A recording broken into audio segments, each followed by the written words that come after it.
මෙන්න මේ ටී-ෂර්ට් එක දිහා තප්පර 10ක් බලාගෙන ඉන්නකෝ. තප්පර 7යි, තප්පර 5යි, තප්පර 3යි. ඉවරයි. හරි. ප්‍රශ්නේ මේකයි. මේ ටී-ෂර්ට් එකේ සිදුරු කීයක් තිබෙනවාද? සිදුරු 4යි, සිදුරු 6යි, සිදුරු 8යි. මොකද්ද ඔයාගේ උත්තරේ? දැන් ඔයාගේ උත්තරේ කමෙන්ට් කරන වෙලාව.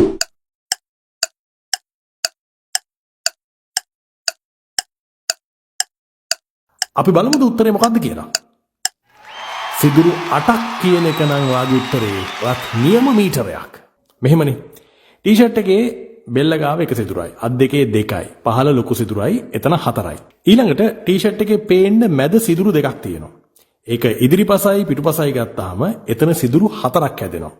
ඒ 4යි කලින් 4යි එකතු කළාම ඔක්කොම 8යි. මේ වගේ ඔයාගේ බ්‍රේන් එක ට්‍රේන් කරන ක්විසස් ගොඩක් තියෙනවා IQ මීටරේ YouTube channel එකේ. දැම්ම අපේ YouTube channel එකට එන්න. subscribe කරන්නත් ඕනේ. මේ දවස්වල ක්විස් වලින් ක්‍රිකට් ගහන අමුතු ක්විස් ගේම් එකකුත් තියෙනවා. ඇවිල්ලා බලන්නකෝ.